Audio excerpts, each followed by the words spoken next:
JL50। Time travelling word का ख्याल जैसे ही दिमाग में आता है तो हम ये सोचने पर मजबूर हो जाते हैं कि क्या ऐसा असल में हो सकता है। क्या हम अपने पास में जाकर हमसे हुई गलतियों को सुधार सकते हैं? डायरेक्टर शैलेंद्र व्यास की वेब सीरीज JL50 में आपको इन्हीं सब सवालों से जुड़े जवाब मिलेंगे। अभय देओल और पंकज कपूर स्टारर JL50 शुरू होती है एक एयरप्लेन हादसे से। ये फ्लाइट 35 साल पहले यानी 1984 में कोलकाता एयरपोर्ट से टेक ऑफ हुई तो थी, लेकिन ये प्लेन आसमान में कहीं गायब हो गया और 35 साल बाद यानी 2019 में एक पहाड़ पर क्रैश हुआ मिलता है। इस मामले की जांच CBI कर रही है। अभय देओल JL50 में एक CBI ऑफिसर शांतनु का किरदार निभा रहे हैं जो अनाथ है और वह अपनी फैमिली को ढूंढने की हर कोशिश करता है। अब सवाल ये है कि आखिर 35 साल पहले गायब हुआ एरोप्लेन अचानक से कहां से वापस आ जाता है और इस एक्सीडेंट में बचे 2 लोगों की ना तो उम्र बढ़ी है और ना ही उन्हें पता है कि वह इन 35 साल में कहां थे। वैसे यहाँ कहानी अचानक गायब हुए एक और पैसेंजर प्लेन AO-26 की तलाश से शुरू होती है। AO-26 को नक्सलियों ने हाईजैक कर लिया है जिसमें कई नामी नेता मौजूद हैं। CBI ऑफिसर शांतनु यानी कि अभय देओल को इन्वेस्टिगेशन का काम सौंपा जाता है कि आखिर वेस्ट बंगाल के घनी जंगल पहाड़ों वाली जिस जगह में एक और एरोप्लेन के क्रैश होने की खबर आई है वह क्या है, क्योंकि वह तो AO-26 का रूट ही नहीं था। वहां रेस्क्यू ऑपरेशन ऑफिसर से मिलने पर शांतनु को पता चलता है कि जिस प्लेन का मलबा मिला है वह दरअसल AO-26 का है ही नहीं बल्कि JL50 का है। चीजें उलझने लगती हैं। शांतनु को रहस्य सुलझाना है कि आखिर ये मामला है क्या। JL50 प्लेन हादसे में बचे सर्वाइवर से जब शांतनु बात करता है तो उन्हें पता चलता है कि ये प्लेन तो असल में 35 साल पहले उड़ा था। चीजें उलझने लगती हैं। शांतनु इस बात की तरफ अपना जोर देने लगते हैं कि ये नक्सलियों की कोई साजिश है उन्हें गुमराह करने के लिए।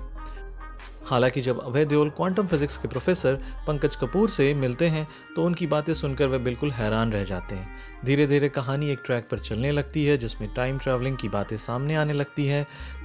सीरीज में एक पड़ाव ऐसा भी आता है जब हमें कलिंगा वॉर के ज़माने की बातें बताई जाती हैं, जब सम्राट अशोक ने जंग ख़त्म होने के बाद आने वाले वक्त में किसी का खून ना बहाने की कसम खा ली थी और अपने वक्त के सबसे एडवांस नॉलेज को 9 किताबों में बांधकर दुनिया से छुपा लिया था। इसी में से एक किताब अंग्रेज़ों के हाथ लग जाती है और उन्होंने उस पर रिसर्च करना शुरू कर दिया था, जो देश की आज़ादी के बाद बेकार जानकर बंद करा दी गई और ये रिसर्च टाइम ट्रैवलिंग पर ही था। OTT प्लेटफॉर्म सोनी लिव पर रिलीज हुई 4 एपिसोड वाली JL50 साइकोलॉजिकल थ्रिलर है जिसकी शुरुआत में लगता है कि इस भूल भुलैया के खेल में मज़ा आएगा, लेकिन ये खुशी ज़्यादा वक्त तक नहीं टिक पाती है क्योंकि कहानी थोड़ी कमज़ोर पड़ने लगती है। भूल भुलैया सिंगल ट्रैक में बदलने लगती है, AO-26 खो जाता है और JL50 की कहानी किसी कच्चे साइंस फिक्शन की तरह उभरती है। पंकज कपूर एक बार फिर अपने उसी अंदाज में है जिसके बदौलत उन्होंने दुनिया भर में करोड़ों फैंस बनाए हैं। उनकी एक्टिंग फिल्म JL50 की जान है।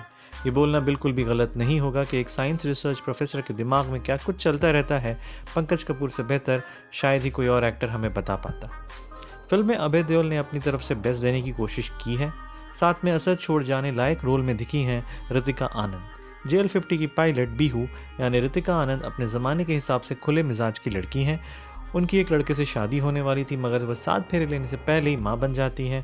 घर वालों ने उसे बताया है कि उसका बच्चा पैदा होने से पहले ही मर गया था। पीयूष मिश्रा का एक अपना ही अलग फैन बेस रहा है। यहाँ इस फिल्म में जब भी वो पर्दे पर आते हैं तो बहुत ही ख़राब लगते हैं। में राजेश शर्मा भी हैं, हालांकि उनके लिए कैरेक्टर थोड़ा बेहतर लिखा जा सकता था।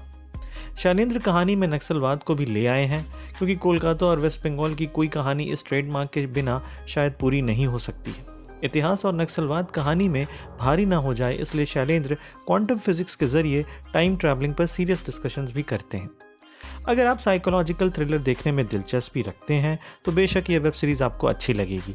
बिना कुछ सोचे हुए आज ही इसे देखें और टाइम ट्रैवल की दुनिया में खो जाएं।